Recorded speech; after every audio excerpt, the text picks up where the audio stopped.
This is Tom Fry. Do you have any questions? Yeah. Actually, I thought we just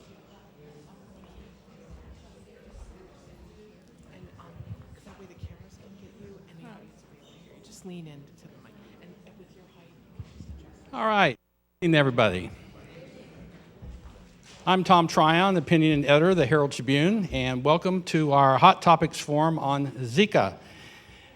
Before we start, just a few housekeeping notes. First, thanks to, well, the first thing is I did not make this big enough to read without my eyeglasses, so I'm sorry about that. I bet some of you know that feeling, don't you? First, thanks to everybody at the Sarasota Orchestra for hosting this evening. The orchestra is not only a wonderful arts organization, it's a valuable partner and community asset, so thank them next time you see them or on the way out. Second, please, in the modern era, please. The sound and video tonight is being provided by METV, so we thank Charles Clapsaddle and his hardworking crew. This event will air on METV channels Bright House 645, Frontier 33, or metvweb.com. It'll be up on the air tomorrow, I'm told. We'll also take comments and questions after the event at the HT Hot Topics Facebook page. We'll start with a panel discussion involving our experts, and then we'll leave time for audience questions at the end, and we will promptly finish at 7 o'clock so everybody can get home and watch the Olympics. Finally, we want to give special thanks to our partners this evening, Sarasota Memorial Hospital, especially Kim Savage, who helped arrange this panel. So let me just go ahead. I'm going to give, we have an esteemed panel, but the introductions are going to be brief so we can get to the topic. First is Michael Brennan. He's epidemiologist at the Florida Department of Health in Sarasota County. Next is Dr. Kyle Garner. He is Chief of Obstetrics and Gynecology at Sarasota Memorial.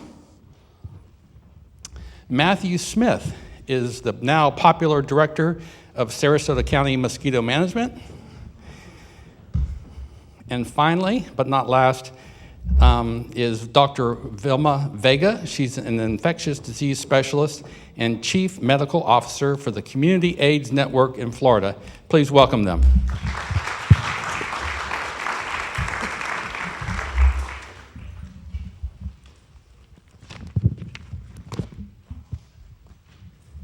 All right, so the latest numbers I have from the Department of Health show 461 travel-related Zika infections in Florida, 33 non-travel cases, 63 infections involving pregnant women. As I hope you read in the Herald-Tribute, Sarasota County last week reported its first case, travel-related, and Manatee has 2 cases. So I'm going to quickly ask the panel, and we'll start with Dr. Garner. Just very quickly, help us gauge the severity of threat in Florida, in our region. Is it grave? Is it worrisome? Manageable? Overstated? Limited to a population? That's a difficult answer. Right now, I think we know that the issue is here. As this still unfolds, we're still in our infancy in really understanding how this disease is really going to spread in our community and how it's going to affect the people of our community. So is it worrisome? Sure, it's worrisome. If we have a huge, expansive spread of this, then it can begin to affect people in a much more aggressive way. But at this time, it's still so early, we really can't tell. All right, the epidemiologist. I agree with a lot of things that Dr. Gardner's saying. We're still early in our investigation process and how we follow up on these cases and the number of people that we see. It's obviously a concern because we know the risk that's associated with it, especially with pregnant women. So it's obviously something we want to be diligent about and we follow up with and stay on top of things. Okay, Matthew? Well, from my point of view as Director of Mosquito Management, I look through a different lens at it. I don't necessarily look at the medical side of it. I look at the control side. How do we prevent it? It's all prevention for me. There are some factors that make it less likely that we'll see any sort of major outbreaks or anything here than you do in, say, Brazil or the Caribbean or even in areas of Miami, and that's has a lot to do with socioeconomic factors. Here we have large air-conditioned houses, manicured lawns, less stuff sitting around collecting water. We have lanais, things like that. We have a much lower population density. So that actually contributes to lowering the risk for mosquito transmission somewhat. But we're still extremely concerned, and we take it very seriously. We do consider it a serious public health threat, and we are doing everything we can to mitigate that. All right. Doctor? Well, I think that we've just begun to see the beginning of the problem. I think down the road and over the next couple of years, I think we're going to really be able to see where this virus is going to attack throughout the United States. Obviously, we're at the highest risk in Florida because of the international travel. However, I also believe that we're going to see more cases of sexual transmission, certainly mosquito-borne disease, and yes, it's going to depend on where the inhabitants of those areas, how they manage their lawns. So I'm definitely concerned, and obviously you know that Congress has pushed hard to try and pass the $1.9 billion, and it hasn't. So that is a big concern of ours is, how are we going to prevent this down the road? How are we going to find the vaccine? And we obviously need the funding to do so. Okay.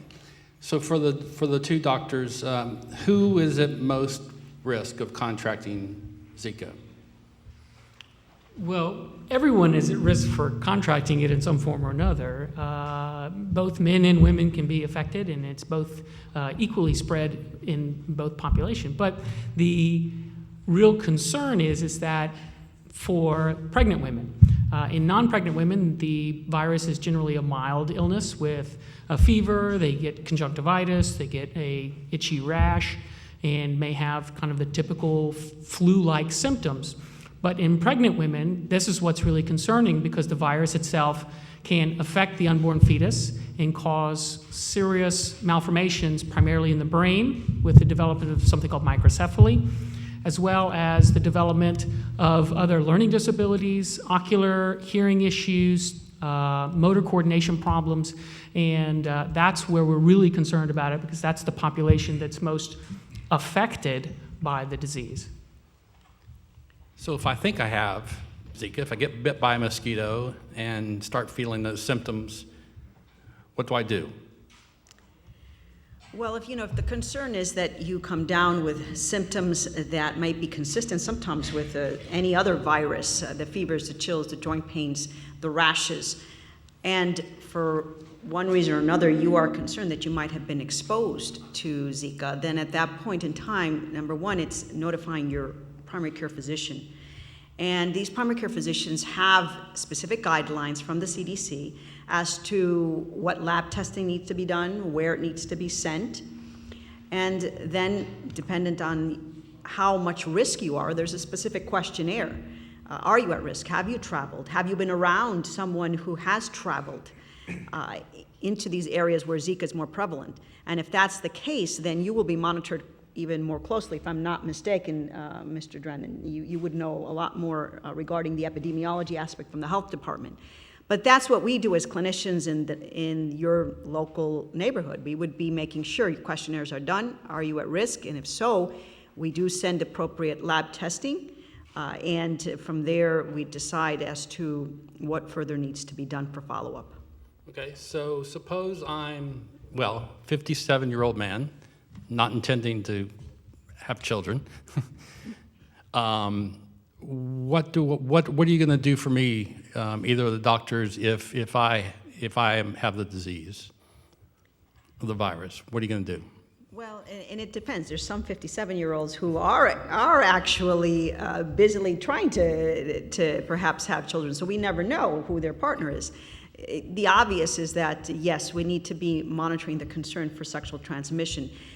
Symptoms on a person who is an average individual who's not ill in any form or fashion, immune system is intact, usually this is going to be a very quick-borne disease lasting 5 to 7 days in symptoms, and then it's gone. Doesn't have any long-term effects. But in children, fetuses, there can be question of long-term effects. And I know Dr. Gardner, when he sees these women, it's not just the concern of the fetus and the microcephaly, but it's the possibility of other long-term complications. We don't know. Hearing, for example, sight, concerns with other neurological abnormalities that can happen, slowness in learning. All of these are concerns, and they're not seen immediately upon birth. So they might not be noticed until a couple years later. And that's exactly right. One of the issues, we've seen outbreaks of this virus in multiple other countries for many, many years. But we still don't know a lot about this because it takes a lot of resources to really study this virus in depth. And we don't have in these other third world communities as good an infrastructure to really understand tracking things like learning disabilities, sight issues. We just don't do it like we do in this country. So we're really just starting to understand what this virus really can do for fetuses over the long term. And just one more question for Dr. Garner. So do you have any idea of what the odds of the fetus becoming encephalectic? Sure. Yeah. Yeah, we have some basic idea, and again, it's still a lot of variance, but we think the overall rate of the development of microcephaly, if a woman catches Zika at the most susceptible time, is anywhere between 1 and about 12%. So it is a variant range, but and we know, unfortunately, we know that at any point in time in pregnancy, a woman can be affected. But we think the greatest risk is kind of in that early second trimester, between, say, 14, 16 weeks or so. But even early on, the pregnancy can be, they can undergo a miscarriage.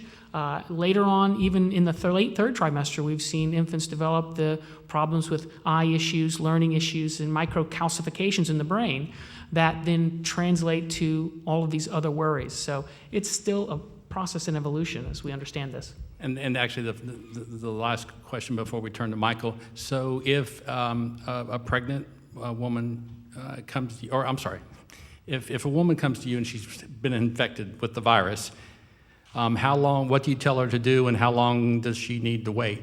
So if a woman comes and she's not actively trying at that moment, we tell her, you need to wait about 8 weeks. You need to recover fully from the infection. But more importantly, it's really also about the male partner. As Dr. Vega has said, sexual transmission is one of these issues that we're starting to really understand now. And there is a great risk as the virus stays in men and their fluids a little bit longer than it does women. So if the woman gets it, then it's also potentially at risk that the man gets it. And the man may harbor that virus for up to 6 months. So while a woman may want to wait 8 weeks or so before she attempts conception, her partner needs to be waiting at least 6 months before they try, and so that means they need to use protection to prevent that risk of transmission to the virus. Okay, so it's just an extended period. It is. It is. Right. So, Michael, tell us a little bit about once you find out at the health department that somebody has contracted the virus. What do you do? What kinds of things go into action? What happens? Sure. So it's kind of a process. I'd like to start a little bit before we find out about them, because whether or not an individual is concerned and they come see us at the health department and ask questions about testing, we're obviously going to ask them about their travel, symptoms they may have, the risk factors that they have, and then seeing if they're appropriate for testing. We want to make sure we test people appropriately and necessarily. Don't want to cause fear where it's not needed. The tests aren't the most perfect test, so there are false positives that do exist, and we want to make sure that if we tell someone they're positive, they're actually positive, and so that's a real concern for us. And when we do identify a case, actually when we first start doing an investigation, a suspected case, so someone who is symptomatic, has had travel, they meet our criteria for testing, we immediately contact mosquito management. We do that with all the mosquito-borne diseases that we have because we want to make sure we stay ahead of the game. If they turn out not to be a case, that's okay. And if it turns out to be a case, we've already started the process of controlling the spread of the disease by controlling the mosquito population. With Zika specifically, we like to follow up with the individual, make sure they're taking the appropriate precautions to prevent mosquito bites themselves, because obviously if they have the disease, we want them to not introduce it to the mosquito population. So make sure they're avoiding mosquito bites by wearing repellent, avoiding times of the day when they could get mosquito bites, wearing appropriate clothing, things like that. Earlier in the disease, the virus is higher in their blood. So obviously, once they start to transition out of that and no longer be symptomatic, the chances of them transmitting it to a mosquito decreases. So we want to make sure we really catch them early in that process. After we identify a positive, we follow up with their provider, make sure that they're seeing a provider, whether or not it's an OB or primary care, and they can get the appropriate guidance from that individual as far as what that means medically to them or their unborn fetus. And how do you find out? Through the test, you mean? No, I mean, how do you find out if somebody tests at a doctor's office? Sure. How do you find out? Right now, and up until recently, the Department of Health has done all of the testing. We had access to those kits, and unfortunately, for a long period of time, commercial labs weren't available to do the test. Now there are more commercial labs available, so providers can order them on their own. So if we send the lab off through our process to the state lab in Tampa, they're going to notify us immediately of the test results. In addition, the commercial labs are partnering with us, and when they order a test, they're notifying us of those individuals. So we can follow up with them, see if they meet that criteria, if they've traveled, if they have some symptoms. A lot of people are getting tested that don't have symptoms or haven't had travel. We still want to alleviate their fear, but we want to make sure we prioritize the people who are most at risk as far as follow-up and education and referring them to someone, a medical provider. Is it required that you be informed? Yeah, it is state law that a provider report to us their suspicion or their ordering of the test. All right. So earlier this month, after the first mosquito-transmitted cases occurred, the Centers for Disease Control and Prevention issued a very rare travel warning to that Wynwood community in Miami, or near Miami. And whoever wants to answer, what does that unusual alert say about the level of concern, and particularly how quickly it unfolded? Because it was literally, one early in the week, no, we're not issuing travel warnings, and all of a sudden, boom, a travel warning. Who would like to speak to that? I'll speak to it real quickly. I think it shows that the CDC recognizes and kind of some of the things Dr. Gardner was saying. We don't know everything about this disease yet. We're still learning. So we want to take the most prudent steps we can. And issuing a travel advisory focused at pregnant women avoiding travel, I think shows that they want to make sure we're taking the appropriate precautions to alleviate any risks that may exist. All right. So, and Dr. Gardner, the centers also recommended that women who live and work in that area get tested at each prenatal visit. What's the recommendation here? Well, we want to screen for them. I mean, the recommendation is to screen for symptoms each time you're looking for those development of the fever and the conjunctivitis and those kinds of things, to identify those patients who could be at risk, but then also screening their family members to say, has anybody traveled? Have you been to Miami? Have you had any other reasons to think that you could be in that convalescent phase before you develop symptoms? So that's what we're trying to do, because then, again, as this other gentleman said, by identifying it early, you can then contain it and prevent spread to other people. Okay. Anybody want to hazard a guess at what will happen after the Olympics when travelers return home from Brazil? Do you think we'll see a spike or escalation? Anybody? My personal feeling is, I would imagine you would, because you have a lot of people from all over the world spending a lot of time in Rio. So I would expect somewhat of a pulse of travel-associated cases, not just in Florida, but United States and around the world. The extent to which, I really don't know. A lot of that depends on how much personal protection all those people used while they were in Rio as far as mosquito repellents and avoiding mosquitoes, and how good of a job the mosquito control has been in the Olympic area to eradicate the mosquitoes. So that plays in. Sure. So in terms of protection against mosquito bites, is there any magical potion out there, any particular brands or ingredients that work and others that don't? Yeah, there's just a gigantic list of home remedies, and we hear about all sorts of them, but the only ones that I will actually go as far as to endorse or recommend are the ones that have mountains of scientific evidence. about their effectiveness. And right now that list includes DEET, which is the old standby. There's also picaridin. There's oil of lemon eucalyptus. There's IR3535. Those are the 4 that the CDC, the World Health Organization, endorse and recommend because they've been studied. Granted, I'm sure there's lots of other things that can and will work, but whether or not it's repeatable and how well it works all the time, and for everybody, that's a different story, so it's best to go with something that's proven. And the picaridin and oil of lemon eucalyptus botanical-type products are manufactured by major companies, like the brands that produce Off and Repel and some of those things. They actually have the more natural ones, and I personally use them. I personally use the oil of lemon eucalyptus because I like the way it smells and it works very well. Good. All right. So tell us about the mosquitoes, the 2 species, right? 1 species or 2 species? It's 2 species. And what they are? They are Aedes albopictus and Aedes aegypti. They're very, very closely related. They are really hard to tell apart. Actually, with the naked eye, almost nobody's going to be able to tell the difference between them. They also are they have very similar behavior patterns. That's why they both tend to carry the same diseases. One of them, the Aedes albopictus, you've probably heard referred to as the Asian tiger mosquito. It's the one that famously made it to America in shipments of old tires where it really likes to breed. And the Aedes aegypti for a long time was referred to as the yellow fever mosquito because it also carries yellow fever. Both of them also can transmit dengue and chikungunya. So they're not limited to just Zika. They both do occur in Sarasota County. They are generally considered more of an urban mosquito because of their preference to feed on humans and be associated with humans, and a lot of that has to do with their breeding habitats. They do not breed in ditches, swamps, streams, ponds, large open water areas, anything like that. They breed exclusively in small containers, little hidden cryptic breeding sites.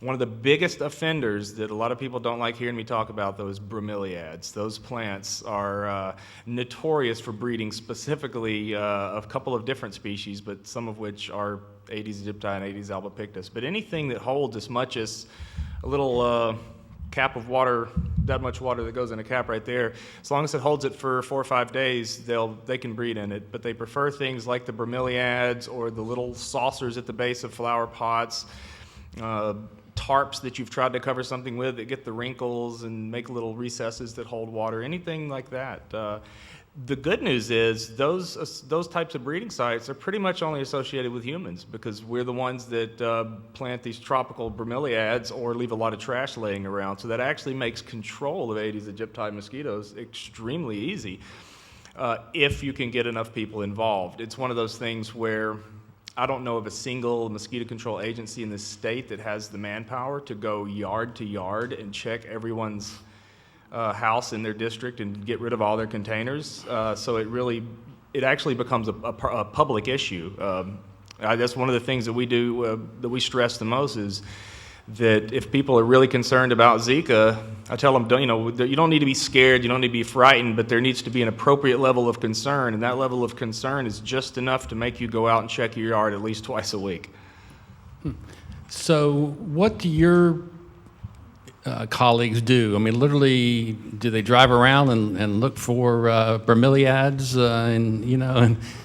Well, we do a lot of things. When it comes to dealing with Zika, we actually deal with Zika, dengue, and chikungunya exactly the same.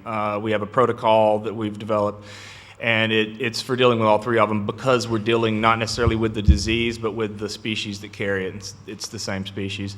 The way it works is the first thing we get is word from the health department that there is a suspect case, and it's usually someone, of course, that's been out of the country and maybe is either symptomatic or worried they might have contracted it, so they're getting tested. The health department gives us that information immediately to a general area around where they live, typically the block that they live in, and we send staff out there to set traps that are specific at catching Aedes aegypti and albopictus mosquitoes. And that's pretty much all they catch, and they do a good job of it. And the reason we do that is because the first thing we want to know is what is the threat level. If there's a likelihood of the virus being in a human, we want it to stay in that human and not get into the mosquitoes. So first we have to say how many mosquitoes are out there. What level of control should we throw at this situation? So that's what we do. And of course, any mosquitoes of the right species that we collect, we send off for testing. Currently, we're sending them off for testing. In about 2 to 3 weeks, we should be testing them ourselves. We'll have all of our lab upgrades finished by then and have our own genetic testing machine. And then depending on what we find, we may or may not spray, but we always, within the general area, will do what we call a container abatement program, which is where we go door to door and engage residents and tell them to, we pass out literature about Aedes aegypti and albopictus control, container breeding mosquitoes, bromeliad-specific literature, some Zika-specific literature, and we'll even ask if we can check their yard. We'll do a courtesy inspection, and if we find breeding, we'll point it out, we'll treat it for them, we'll advise them to get rid of it, and if there's mosquitoes flying around, we'll spray and kill them. We do everything we can within our power to try to mitigate the threat as quick as possible. So this is not an insect that you attack with aerial spraying, correct? Or No, you can, but it's not really effective. And aerial spraying is better done for really large, wide areas. You'd usually, and spraying in general is what we consider a measure of last resort. We do spray for mosquitoes quite a bit in Sarasota County, and it's because we have a huge county and a lot of areas that it's not feasible for us to go in and treat with larvicides. Most of the time we're spraying for mosquitoes that are really more of a nuisance than a disease problem. So we can't larvicide for them on a large enough scale, so we just have to wait for them to hatch and then we wipe them out as adults. As far as spraying with a truck, if we thought that there was locally acquired Zika, if we thought that there was actual virus in the mosquito population, we would spray, and we would spray a minimum of 3 times back to back on 3 consecutive days. Because the data shows that that's just what is required to really get good control over population. With a truck? Yeah, we would do it with a Do they truck. still have actually. those? Yeah, we would. Yeah, we don't use the old smoke foggers, the thermal foggers anymore. We use what's called an ultra low volume fogger. It sprays a really tiny amount. It actually puts out we're using about 0.6 ounces per acre of product. But the goal there is, of course, to drive the population down, but one of the bigger things that we'll do is the container abatement program, which is go door to door and try to eradicate all the breeding sources. Because Aedes aegypti has been eradicated from huge areas before. It was pretty much eradicated from Brazil at one point by really strict, stringent container abatement programs. Now, it eventually recolonized, but it can be done. I know this is a serious topic, but seriously, how many people, like when you grew up, had mosquito fog trucks that went up and down your street? Yeah. How many of you chased the truck? How many of your dumb friends chased the truck?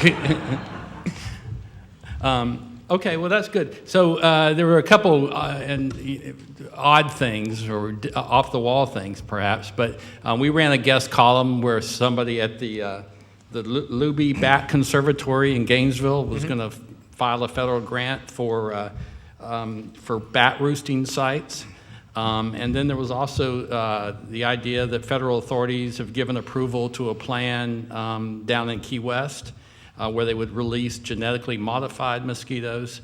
Are either of those viable possibilities, or where will that go? Neither of those, honestly, are on my playbook. Bats are great. I love bats. I'm quite a conservationist at heart. I believe bats are really having a hard time from habitat destruction, so by all means, please go put some bat houses out. They need our help.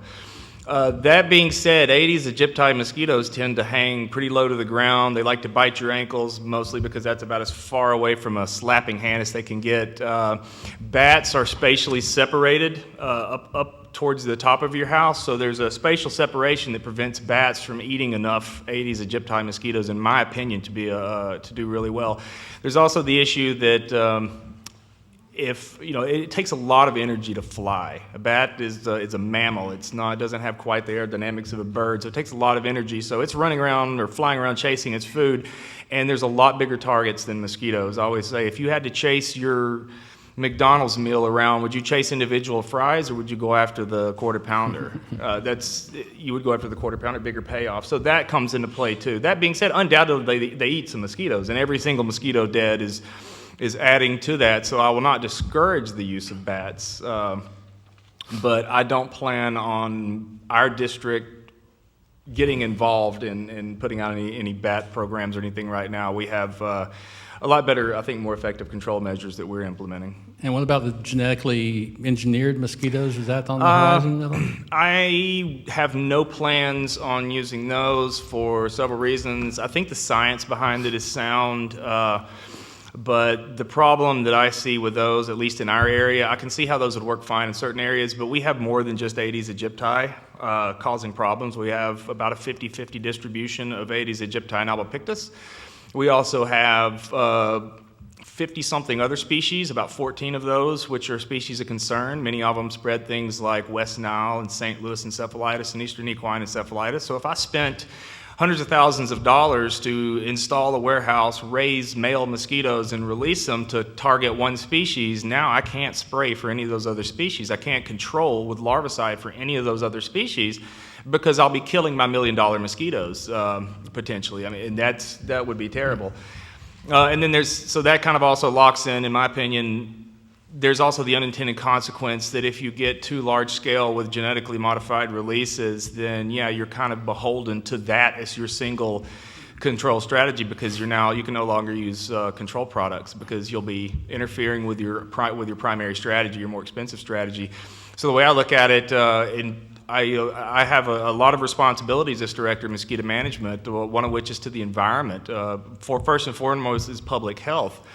But also I have a responsibility to be a steward of public money. So when I'm trying to weigh out the environment, public health, and money all together, I have to think sometimes that, well, I've got to control other things that cause disease, and instead of spending hundreds of thousands on sterile male release for one species, I could spend about 7,000 or 8,000 and kill just as many. I could probably have just as much of an effect on a target population with spray. Sure. Okay. Thank you. So when we talk about public health, Michael, tell us where the health department, goes from here, what you envision happening, particularly as we get the Olympic visitors come back, tourist season, our snowbirds return.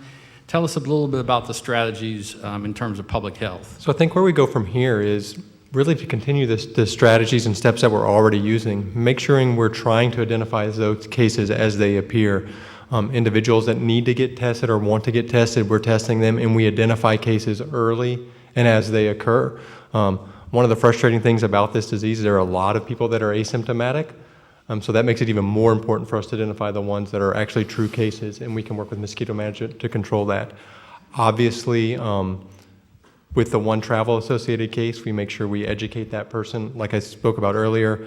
In the event that we do have, and it's definitely a possibility, have a locally acquired case, there's strategies that we would implement in that situation too. Testing individuals in the household, testing individuals that live around that person to identify any pockets that may exist. So obviously there's strategies that we would implement as things change over time, but right now we continue kind of the steps that we're taking. Okay, thanks. So I'm going to ask Scott Bush, who is the Chief Executive of the Suncoast Blood Bank, to talk a little bit about where some other forms of testing or other types of testing are occurring. So Scott, tell me what you're doing at the blood bank. Yeah, at the blood bank, there's basically a three-prong approach that we have towards Zika as prevention. The first one, we're following the FDA guidance, just not us, but every blood bank in the state of Florida, that we ask 2 additional questions when someone donates blood. Is there a sexual contact with someone who had the Zika virus, and have you any symptoms? If someone answers that, we defer them. The other thing that all the blood centers are now doing, we are 100% testing for the Zika virus. We are using a nucleic acid test for each individual donor. It's a very specific, it's a very sensitive test. We haven't had a lot of false positives yet. So far, I have not any knowledge if there's been any donors in the state of Florida that has tested positive. We have not had any. And the last thing that we are doing, especially in this Sarasota County, and in this community, is we have pathogen inactivation of our platelet products. And basically what that is, that's one of the technologies we adopted last year that splits the RNA, DNA of the viruses and bacteria. and has been very helpful and has been proven effective against Zika, HIV, hepatitis, multitude of bacteria. So those are the three things that we are doing at the Blood Center. And blood supply is very, very safe. These are safeguards to make it better. We have not had any positives, but these are the things we're doing to help out. All right. Before this, were you experiencing a diminished donations, or has anything changed since then? We've had a few diminished donations now. I think when people talk about blood donation and you see it with Zika virus or whatever the thing may be, they assimilate blood and Zika together. And some people, believe it or not, one of the top reasons people don't give blood is they think they can get a disease from donating, whether it's HIV or Zika. We don't reuse the same needles. And it's one of those things that myth has just passed on for decades.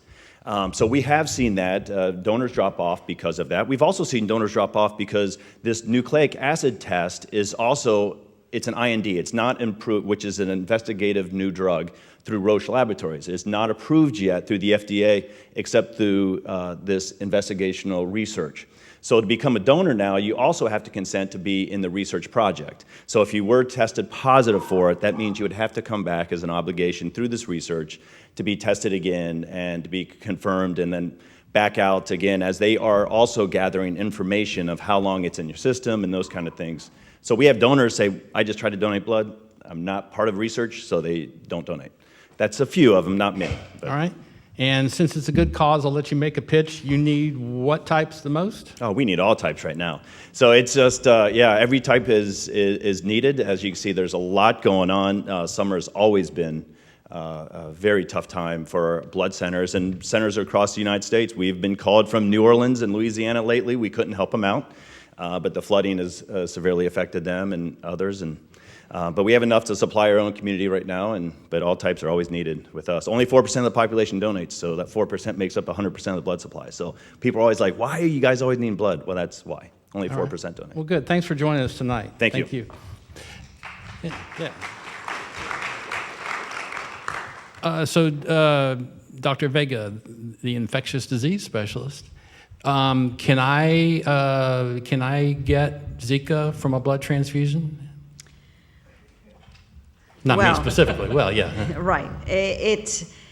We could always say that there's a possibility in anything, but obviously the chances are rare. The testing that's being done is accurate, and hopefully with the questionnaires that risk even lessens significantly. So even though that's a possibility remotely, it's unlikely. Okay. So from your perspective, what do you worry about the most as it relates to this virus and its impacts? Right. For me, actually, I think about this as an economic emergency. And I say that because we realize that we don't know enough about this disease. And we're not going to know enough about this disease if we don't put the money in to be able to study this further. The vaccine is going to take at least a 2-year minimum time to create. And without funding, it could take longer. So obviously you realize that as an infectious disease physicians, and I recently was in Congress with the CDC director, basically crying out for help for the $1.9 billion, and we didn't get it. And the reality is that down the line, you can imagine what will happen if we don't understand further this virus. The concern of taking care of one child who's born with microcephaly, you're talking about a couple $1 million in their lifetime. Now imagine what you would be dealing with if you were in a country like Brazil, and you're dealing with as many children that are being born there with microcephaly. So the economic burden is a significant problem that could happen here in the United States. And it's not just that, it's other complications that we're unknown to us. For children that may be born, later on in life, we might discover problems. And then there's issues of Guillain-Barré syndrome, which we haven't even touched on yet, which can happen in adult population. So these all are economic burdens to our healthcare system, which already is heavily burdened. So for me, that would be the take-home message and concern. Okay, so tell us a little bit more about this syndrome in adults. The Guillain-Barré syndrome it's a neurological dysfunction, basically like it's a paralysis of a sort. It attacks your central nervous system and allows you to develop a paralysis that could be, oftentimes starts at the feet and moves upwards. And it could happen at any point in time. It can happen with various diseases, but it's known that it has happened in Guillain-Barré syndrome. In Zika virus. So we realized that this is not something that's specific of children. This is actually something that's specific of adults. So we don't know the actual percentage of how often this happens and whether or not immunosuppressed patients might be more at risk, but certainly that is a concern. Okay, thank you. So you've talked a little bit about the need for federal funding. I'll give everybody a shot. I see Danny Ballew's in the crowd here. Congressman Buchanan could not make it, but if you had a member of Congress in front of you, what would you tell him or her about why that funding is needed? Well, most of the funding, of course, is going to go to agencies like mine. We are actually a very well-funded and well-staffed agency. That being said, we could still use more, especially when it comes to something like Zika. And the reason is, like I said earlier, there's not one district that I know of in the state of Florida or really any other state that has enough staff to go door to door on a consistent basis on a large enough scale to do to get rid of containers that are breeding these mosquitoes. So it really would be nice for not only my district but other districts to have more money so that they could spend on top of their regular budgets on more personnel, whether it be part-time or really full-time staff would be good, and also outreach materials. And then there's lots of other control methods that could be employed. I don't really want to go into the big list, but some of those do amount to quite a bit of money in the long run. So yeah, if I could tell anything, I would just ask them to please consider the fact that there are many mosquito control agencies in this state and around the country, and not every one of them is financially in as good of a position as ours. There are some better than ours, but we have a decent budget. We use it very well, but there are some that could really use some help. How much is the budget in Sarasota County? Right now, we're operating on $3.2 million a year. Okay. So how much more do you want? Just give or take a couple million, you know? Well, we actually at one point put together some numbers that realistically, for us to increase our staffing and outreach and then fund that over 3 years, that's what we looked at, would cost about $1.2 million. Okay. Million, not billion. So, I mean, that's a lot of money, but that's a 3-year period of staffing, at which point, that's something that we could potentially fund ourselves later on. Sure, thanks. Michael? It's kind of a loaded, complicated question, right? So That's what we do, actually, right? as journalists.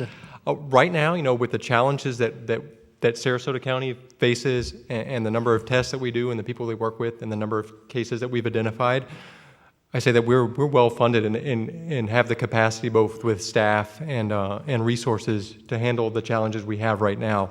Obviously, things can change over time, and I think with the unknown factors of the disease and what would it mean if we had a locally acquired case, staffing and resources would be stressed at that time. So the additional funding would definitely be appreciated and would be put to good use because there's still a lot we don't know, and the challenges that we would face would be unknown. Sure.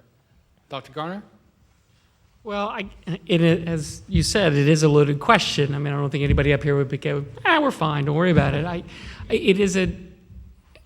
The question that most people really want to know is, how does this affect me? And particularly for those people who are at risk, who get exposed, to pregnant women. And unfortunately, as you've heard many of the people up here talk about tonight, a lot of that is, I don't know. And so the really only way that we're going to have a better grasp of how this virus is going to affect our population is through a combination of time and a resources devoted, financial resources, to help us study this. The epidemiologists, the control, and the scientific medical evidence to identify what this really means for our population. And as we unfold that, then we'll have better ideas about how it's going to affect us. We'll be able to more effectively counsel our patients, and we'll be able to prevent this from ever becoming the economic burden, as Dr. Vega said, seeing many, many infants and many, many adults suffer a disease that, for most of us isn't problematic, but for these few populations may be extremely tragic. And can you tell us a little bit about what we know in terms of if a fetus contracts the virus, what happens and what kind of health risks, what kinds of things? I mean, I think we've seen all of the pictures of the smaller head on Sure. babies, but what other kind of things occur that we know of? Well, these viruses, and there's several other viruses in the similar family that do this, but they're these kind of viruses that have a predilection to going to neural tissues. And so, of course, the brain is just nothing but nervous tissue. And what we think that happens is that when a mother gets affected or infected by the Zika virus, this virus then crosses the placenta, gets into the fetal bloodstream, and then through that early developmental stages of the brain begins to alter how that nervous tissue develops, and then that results in long-term problems. And so our bodies, when inflammation happens oftentimes in our bodies, we stop that off by trying to wall it off, and we build calcium deposits in our bodies and scar and things like that. Well, when that happens in the brain, that prevents the brain from doing its normal functions. So that's why we see a variety of other issues with this, not just about microcephaly, although that is part of that, because if the brain doesn't develop normally and it's small, then the skull doesn't develop normally and it's small, and the entire structure is tiny.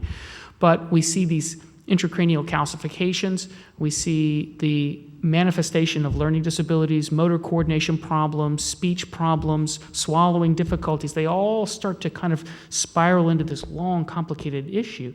And again, we're still trying to really understand all these other things because we don't have as good an understanding of how the learning disability issues affect these other populations like Brazil and Uganda and all these other places where this virus has come out before, because they don't have the infrastructure to really study this. They don't have ready access to pediatricians and physical therapists and OT to help you really quantify function.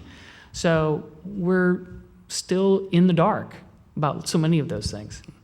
So if a pregnant woman is found to be infected, what are her options?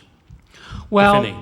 Yeah, so the most important thing typically is that you get into an OBGYN and oftentimes a perinatologist who will begin to do serial examinations looking at the potential of that fetus developing the microcephaly, the intracranial calcification. So in the perinatal period, while the woman is still pregnant, she usually get monthly ultrasounds to identify and see whether or not there is any development of this microcephaly. Once the fetus is born, then the pediatricians oftentimes will get involved. They will do some testing, both on the placenta as well as fetal blood, and plug the child into a system that allows them to be screened as they developmentally age, looking for any of these other things that may develop as time. They need to see an ophthalmologist, they need to have hearing testing done, and make sure that they identify any problems, because once you identify them, then you can initiate some therapy that can help to mitigate some of those problems as well. Is there ever discussion of termination of the pregnancy? There's always discussion, and I don't know that that's always a difficult thing, because we have that conversation with parents regarding a variety of other issues too. And I think that's an extremely personal and personal choice dependent. I haven't, again, had that conversation with anybody because we haven't had any pregnant women with Zika here in this town. I'm sure at some point in time somebody will have that conversation. I think that's a bit premature yet to start recommending those kinds of things. I think it's far flung at this point.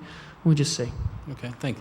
What is it about this Wynwood neighborhood north of Miami that's led to the mosquito transmissions? Does anybody have any thoughts or theories or ideas why that part, and perhaps why it's limited to that area? Well, it's probably limited because these mosquitoes that we're concerned with have extremely short flight ranges. They are typically not going to be found more than 200 or 300 feet from the breeding source that they came out of, so you tend to have a neighborhood problem. But years ago, when I was visiting my mother-in-law in Miami, I used to go around and count the flower pots she had and her neighbors that were close to her, and she had at one point 259 flower pots holding water at the base.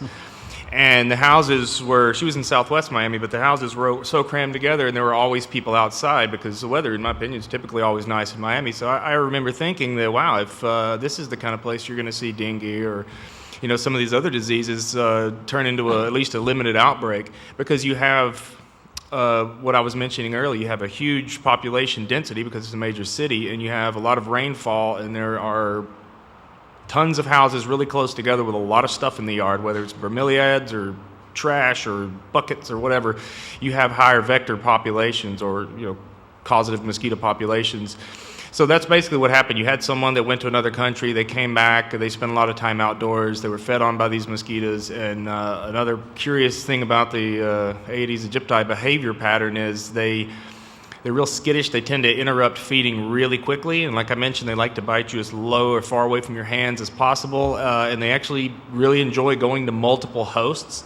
So unlike most mosquitoes, some of the pestiferous ones that will just be tenacious on getting every ounce of blood they need out of you, they're real quick to just say, that's enough, I'm going to the next person. So one infected mosquito can fly around a yard or around a couple of closely related houses and infect several people.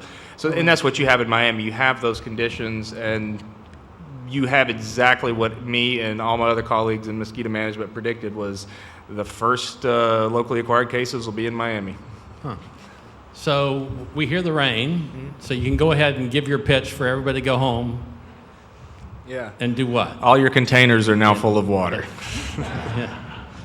So before we shift to audience questions, let's just go down the row. We'll start with Dr. Vega.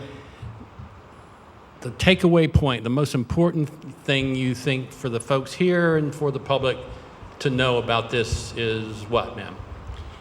Is, you know, I think that the most important thing is that you be aware that if you are someone who is planning to get pregnant, if you are someone who's traveled in these areas, that you be alert to this, that you make sure you take precautions, realize that this is also a sexually transmitted infection, and sometimes we forget that. And then obviously it's the mosquito protection, and I think this is key. It's prevention. Obviously I've stressed economic burden, and if anyone has any say in government, obviously that would be my push. So I'll ask the question. So in terms of sexual transmissions, let's just say, do the normal strategies and devices work? Correct. Condoms, barrier protections of all sorts is just like HIV and any of these other sexually transmitted diseases is very important. And you can certainly look even further on the cdc.gov website to learn any further things about this. So it's bodily fluids. It is bodily fluids, but specifically we're talking about sexual transmission, semen, blood. Okay, thank you. Good. Well, I would like to preface my answer by saying that I've worked for 3 different mosquito control organizations in Alabama, California, and now here. And this is the organization that I'm now in charge of, is by far the most well-equipped, well-educated, professional, and dedicated organization. We have a wonderful staff, and with a very capable staff and a very good system in place. But if there's a takeaway message when it comes to Zika and also dengue and chikungunya, it's that our number one biggest tool or weapon in our toolkit is a well-informed but also well-engaged public. These are really more of a public, it's a public health concern, but it's a public awareness issue too, because as I mentioned, my staff of 19 people and our population of 400,000, you don't have to do the math you don't even have to be good at math at all to realize that we're going to be a little spread thin dumping out containers in everybody's yard. So we really are counting on a well-informed and well-engaged public to help us actually prevent Zika from even ever being a threat in our area. All right, so before we go to Michael, actually, I've got a question for you and one statement. If you would like to pose a question to the panel, we have a microphone right over here, so if you'd like to line up, queue up, that would be fine. So can I call your office to rat on my neighbors if they've got... We prefer you actually just go have a nice conversation with your neighbor. Invite them over for some tea and go, hey, have you heard about Zika and the container breeding mosquitoes? That's the best way. But no, you can call us for mosquito concerns. We have very wonderful field staff that will come out to your house and set traps and do an inspection. And one of the things that we do is we base our control methods on what species are present. So it's also a nice way for us to get some surveillance data to find out if there are species of concern in your neighborhood. And it's also probably better than 85% of the time when people call us, though, we point out that they're causing their own problem. I just love the idea of like mosquito surveillance, Yeah. like you got, guys, they're like knocking down the doors. Everybody stop, Sorry about that. Michael? I think, probably the biggest take-home message is, in addition to all the things that we do, at the health department, the medical community does, mosquito management does, is that individuals be their own advocate. Make sure you're educated. Make sure you're seeking out information. Whether or not you're calling mosquito management or you're calling the health department, you're going online and you're educating yourself about how the disease is spread, and then taking those steps to prevent bites and interaction with mosquitoes, because those are going to be the things that prevent you from becoming infected with Zika and a host of other diseases that we don't want people to get. Like Matt said, we have West Nile virus and St. Louis encephalitis and other diseases that can cause other illnesses that we want to make sure people don't get. And so avoiding mosquito bites is something that we can't do. We can educate you and tell the public these are the steps they need to take, but people have to go out and do them themselves. Sure. Dr. Garner?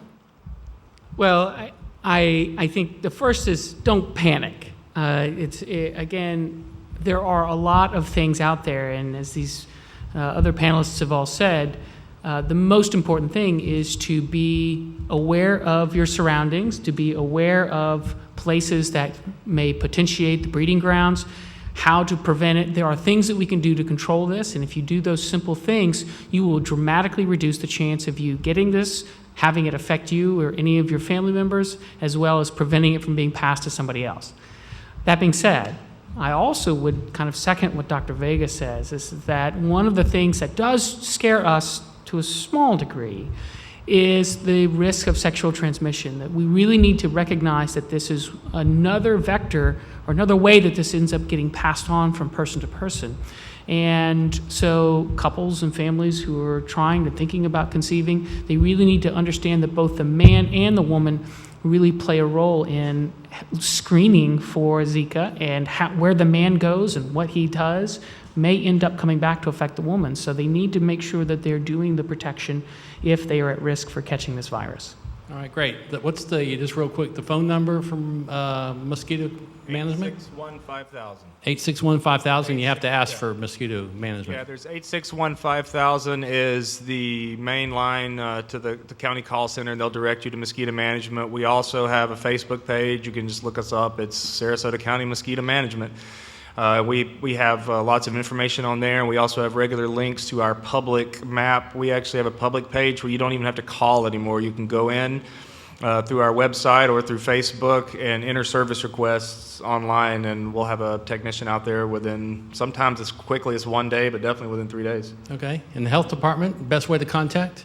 So the best, if you have specific questions about Zika, is 861-2873, and we have staff that can answer questions or people's concerns about Zika or a host of other diseases. Great, thanks. Do we have what? Yeah, we do have questions. Let's go.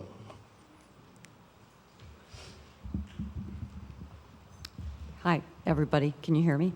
Yes. Thank you, first of all, for all being here. I think it's a wonderful program, and I think I need to know more about that. And my concern is this.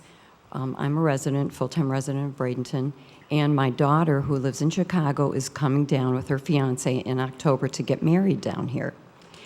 I know her sister-in-law has already, who's 5 months pregnant, has already been advised by her doctor in Illinois not to come.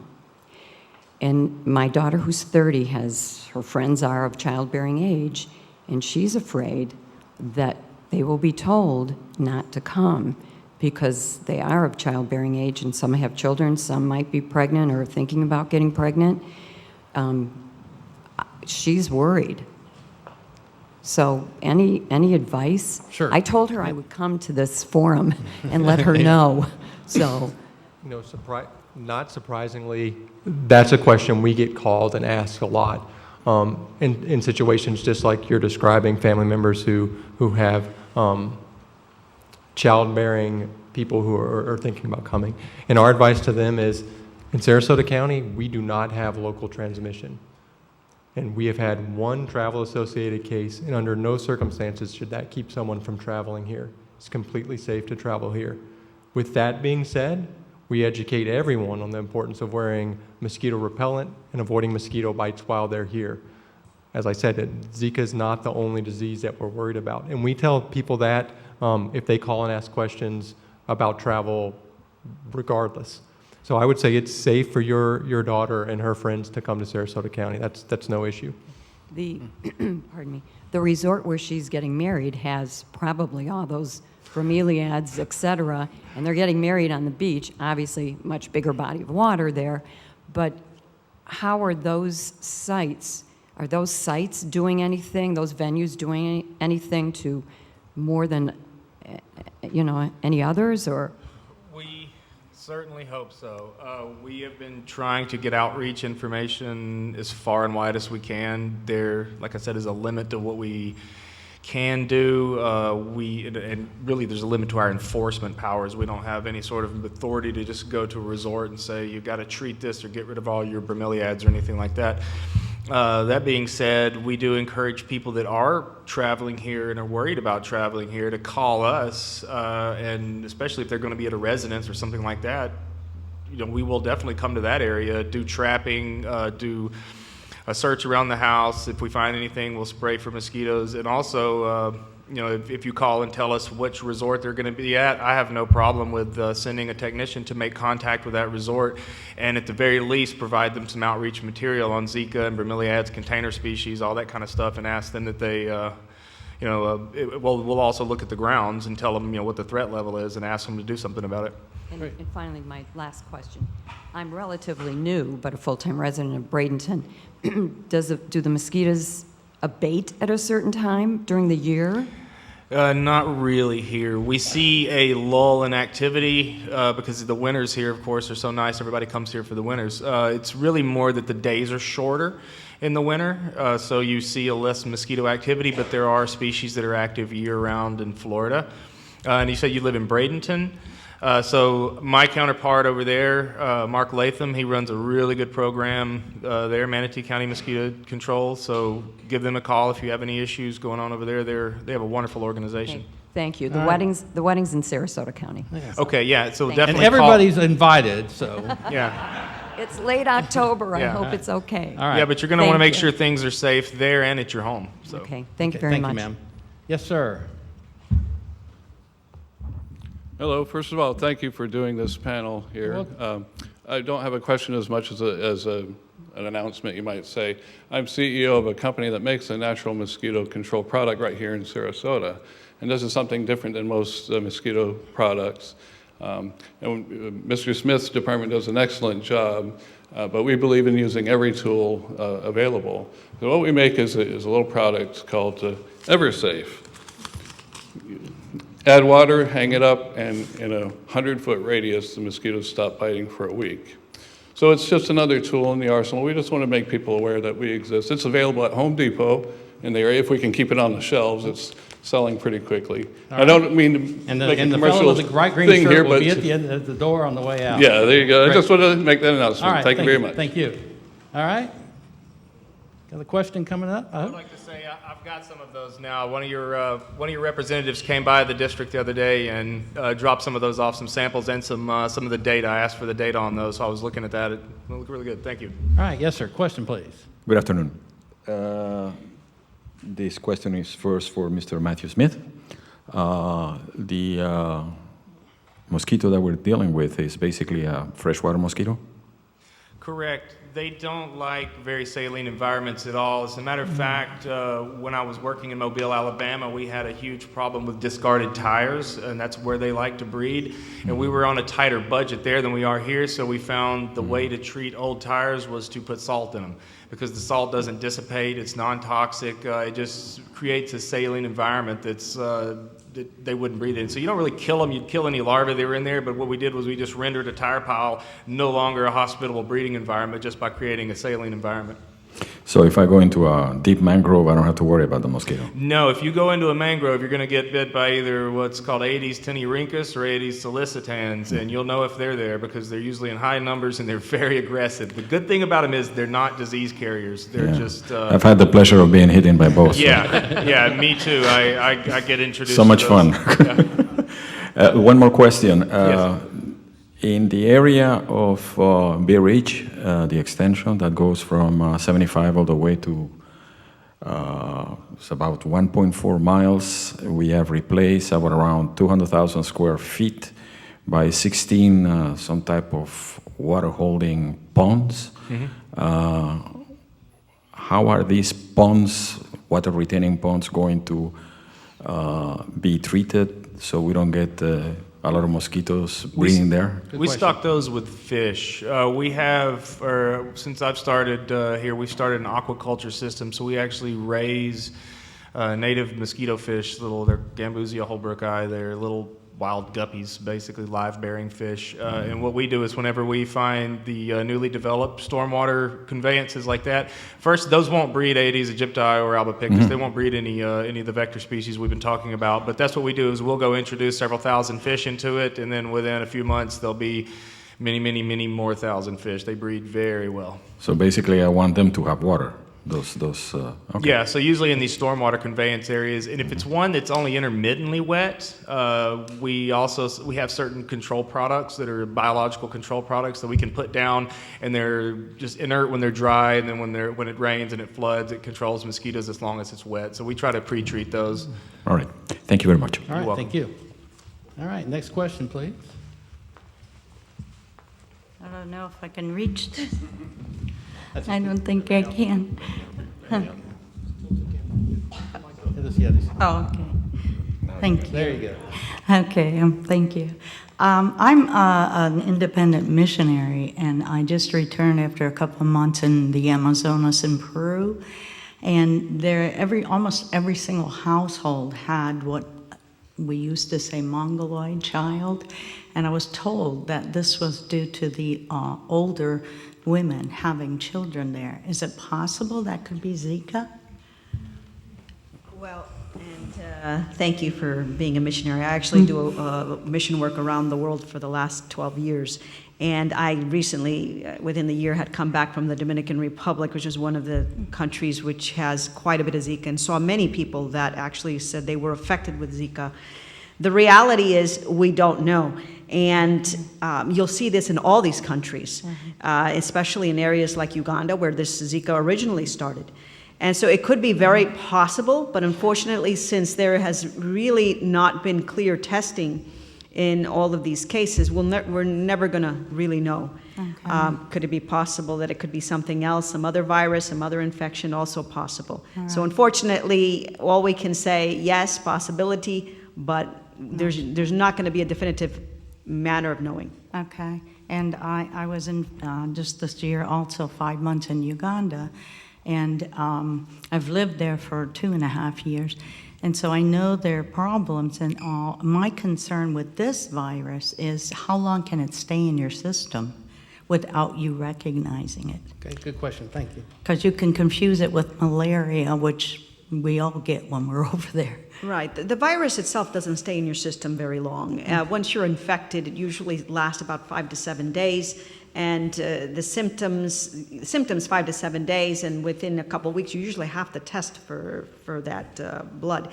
However, the issue is obviously in the semen, and that's where it can last up to 6 months. But once you have Zika, the disease doesn't stay in there longer than that amount of time. So we're talking about 6 months being in men who are actively infected and have symptoms. Right. That's the length at which we've been able to prove at least about 188 days, which is 6 months. And good luck trying to get those men to use any kind of, anyhow. Thank you very much Thank you, for ma'am. being here. All right, next question, please.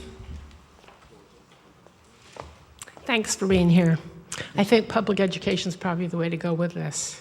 And I just want to let you know, about 3 days ago, my mother, who is 95 and a voracious reader, said to me, you know, I read that if you put coffee grounds in any standing water, it prevents the larvae of mosquitoes from growing. So yesterday I went out around the house and put coffee grounds in all the containers. So have you heard of that? Is there any validity to that?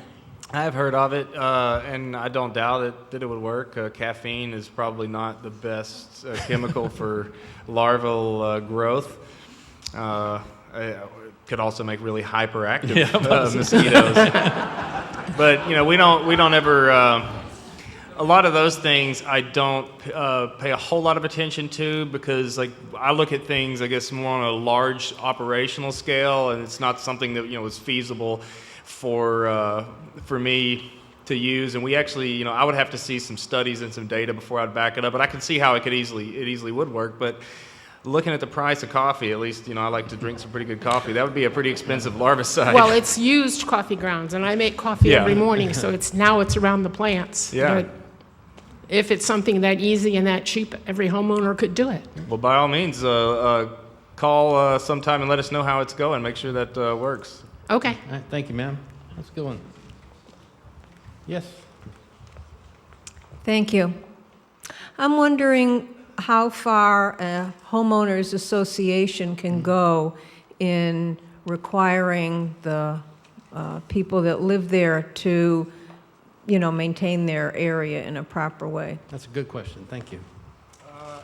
That I'm not really sure. I would suspect they have quite a bit of sway there. Most of the homeowner associations I'm aware of have a pretty good bit of power when it comes to setting and enforcing rules for the neighborhood. I actually think that's a really good idea for a homeowners association to get involved. One of the outreach points that we do is talking to homeowners associations about the need for the container control within not just their neighborhood, but every neighborhood.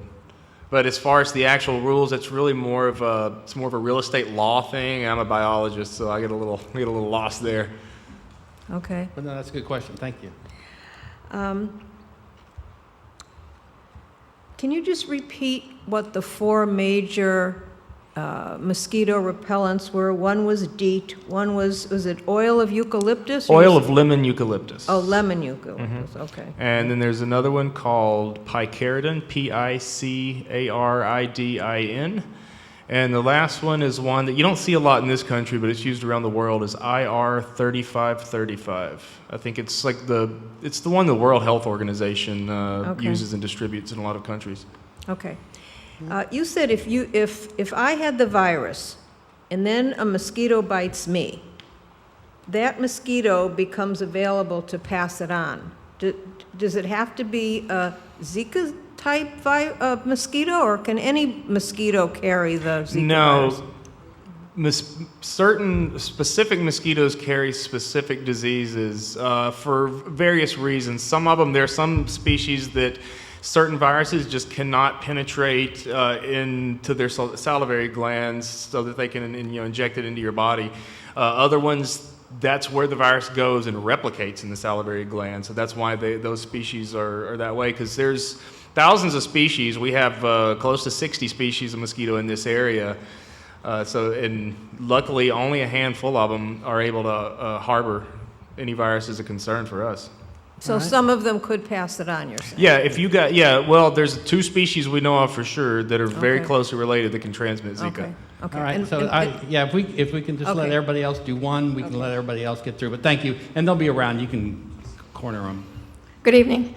If you all can agree that an aggressive public information campaign is going to be critical to keeping this thing from turning into a serious epidemic, will you consider doing some outreach at all of the area airports, maybe through the schools, and very importantly, everything in Spanish and English, and utilizing the local Spanish media?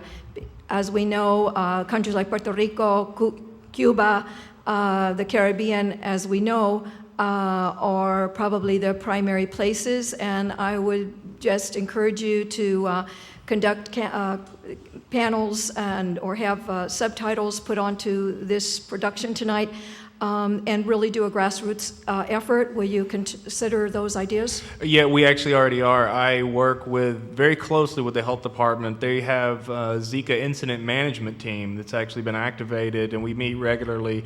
And that's one of the things that's been the main topic, is how to handle outreach both within the county and the health department staff as resources to get information out, but also how to craft the message, which languages to have it in, and then where to aim it, and then when to do it too. Because one of the things you have to do is it has to be a very careful campaign, because if you just blast too much information too soon, people get overload, they get information fatigue, and then it actually ends up having a less than desired effect. But I appreciate you mentioning that, and that is something that we're working on. Michael? I would just like second that one of our strategies is to educate our partners and make sure that we can educate the community appropriately. And as you said, identifying languages, not only Spanish but other, that we put materials in. Yeah. That was a great suggestion. Thank you. Hi. Yep. Thanks again for this panel. I think it's been fantastic. I got a question. I know it's kind of a crystal ball thing and it might be cracked right now, but it seems that 33 of the non-travel associated cases are in that 1 square mile area. Everything seems to be associated with that. Do we think it's kind of contained in that area? Are we not as concerned? I know we thought about dengue a couple years ago and chikungunya down in South Florida, and it never really grabbed hold. This grabbed hold in a small community, but do we think it's contained there, or do we think this can Right now, the Department of Health feels that it's contained in that area.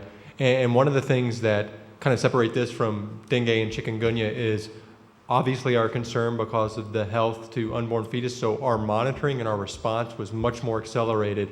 With dengue and chikungunya, those diseases don't pose significant health risks to unborn fetuses. Obviously, they're diseases of concern because they can cause pretty severe illness. So the response wasn't as robust, doing the traditional surveillance and mosquito abatement programs. In this situation, the health department in Miami was able to identify it quickly and then focus resources in that area to keep it contained. Great question. Yes, ma'am. Oops, hi. In an otherwise healthy infant who contracts Zika, are we seeing the immune response look more like a fetus or more like an adult's response? Dr. Vega may be able to answer that one.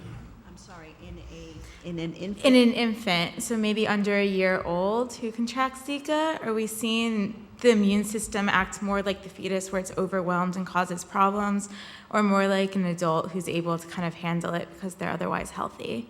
Well, let's just put it this way. First of all, it's not 100% possible to really say that every case of microcephaly will be found before they're born. So that is, I think, very important. Sometimes they're not found during that perinatal period, and it isn't found until afterwards, after birth, and sometimes even following them months after birth. Now, as far as other neurological diseases, and I am an adult infectious disease physician, so I don't want to specifically say I don't follow 1-year-olds. But I will tell you that it could be possible that these neurological conditions could show up down the road several years later. Could you have neurological slowing? Could you have Guillain-Barré?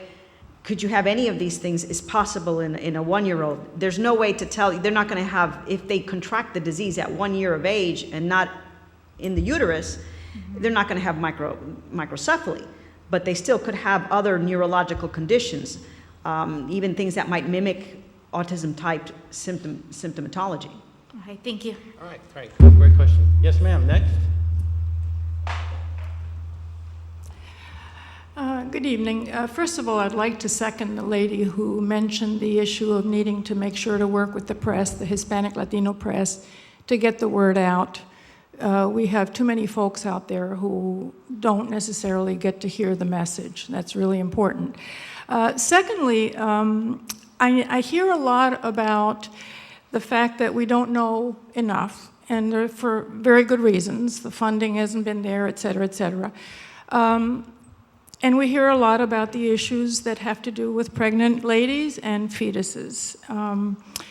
I would like to throw in the fact that we maybe need to focus also a little bit on what you were just discussing about neurological diseases, especially in older adults and vulnerable populations who are already at a risk, who are already suffering from certain neurological issues like Parkinson's disease or whatever. We don't really know how that may affect older adults. That's all. Is there evidence that perhaps older adults with neurological problems might be more susceptible or might have more severe problems if they were to or down contract the virus? line? Or down the line? It's not proven. It's definitely not been proven. And in many of these diseases, especially when Guillain-Barré is in order, not all of them, as a matter of fact, the majority of them are not associated with immunological or immune suppressed individuals or older individuals. Yet we recognize that that is a concern. I take care of HIV/AIDS individuals at the Community AIDS Network, and that was one of the number one concerns. But yet we've not been able to prove or see an increase of this in any of these immune suppressed individuals. And it's been something that's not been proven in Brazil and all these other countries as well. So hopefully that won't be the case, and it may just be a random issue. Yeah. Thank you. All right, thank you. Can I just add one? Yes, sure. As you said, a lot of our focus is on identifying cases in pregnant women, but it's also important for anyone who's traveled that experiences these symptoms. They talk to their medical provider because there are tests available. And one of the reasons we don't know we can't answer these questions right now is we just don't have that information. And the more cases that we can identify, the more information we'll gather, and that builds our knowledge base and will allow us in the future to answer those questions. So regardless of a person's age, if they've traveled and been exposed and they experience those symptoms, like Guillain-Barré or the symptoms that are consistent with a Zika infection, make sure they see their provider. Don't ignore that because they can be tested too. Good. Yeah, that's a good point. All right. We got time for two more.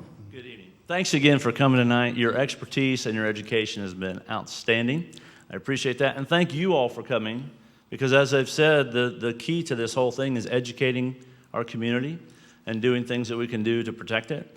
I'm Dean Burnside. I own Good News Pest Solutions. I'm the other guy in the green shirt that has a natural solution to this problem through a service that we're providing. I'd love you all to go to nobitezones.com to learn more about that.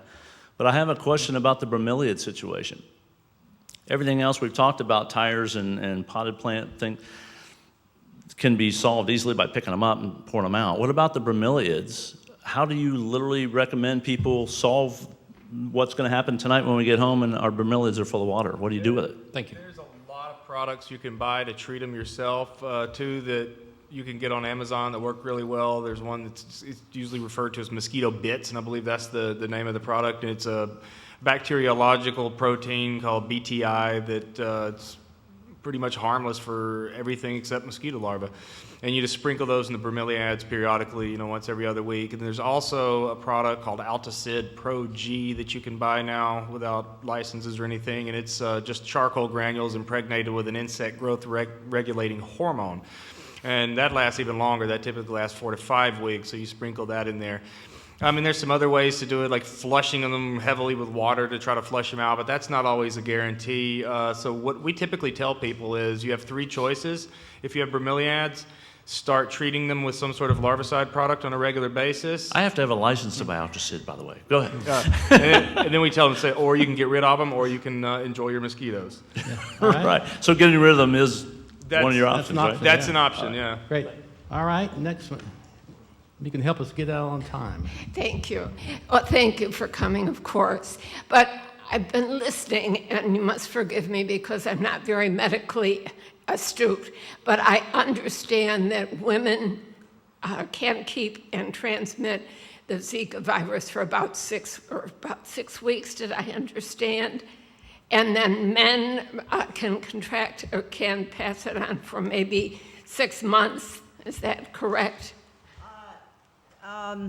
Well, part of that is correct. Okay. The other thing that I did not get, and concerns me a bit, Is it possible that the Zika virus is sort of like the virus that causes chicken pox, goes in your system and can come out as shingles whenever? Or do we not know that? All right, so good. So we got two questions. Right. Duration? So the duration, first of all, is the transmission. Right. The transmission is really clearly seen from men to women. That has absolutely been clearly proven. What has not been proven is the transmission from women to men. And so there has been one reported case that appears to be so, but it's not proven. Could it possibly be? Yes. As far as fetus transmission, that's where if a woman has been infected, yes, she could transmit it to the fetus, and there's a time window, and they recommend at that point not to get pregnant during those 8 weeks after the time that they've become infected. I understand. Okay. And the other possibility about it becoming a sleeper virus and coming out years later, you mentioned something about a child getting the virus and not knowing whether it would surface as different disabilities. I was just wondering.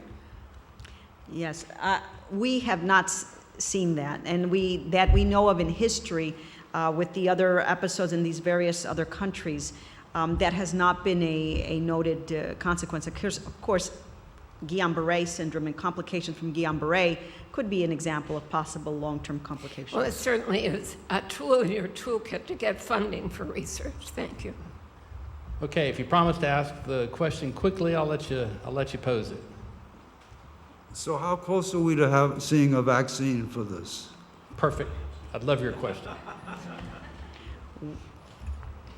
If the funding is there, it could be as quick as 2 years. 2 years. But it's going to take at least 2 years with the right funding to do it. Will it be something like the polio type of thing with the syrup, or would it be what sort form would it take, and how could it be taken care of? How would the public get it? Right. I imagine it would be very similar to other vaccines that are available, such as the shingles vaccine, and I'm pretty sure that it would be available, if they can produce it, available rather quickly, especially to countries where the greatest of risk is present. All right. Okay, let me just say one other thing. I'm going to be 85 in September. My daughter-in-law is going to have a baby in October. Should she come down here to my birthday party, or should I go up there? Absolutely. We have no reason to believe there's any Zika actually in the area. And if you're worried, like I said, just call Sarasota County Mosquito Management. We'll try to clear a path for you there by getting rid of some mosquitoes beforehand. All right, happy birthday early. So, all right, let's thank our panel. They've been really good. Again, I thank the Sarasota Orchestra, METV, my colleagues at the Herald-Tribute. You can read about this tomorrow. Maggie Clark will chronicle this in the Herald-Tribute print edition and at heraldtribune.com. And again, thanks for being here, and I hope you enjoyed it and found it meaningful. Thank you much.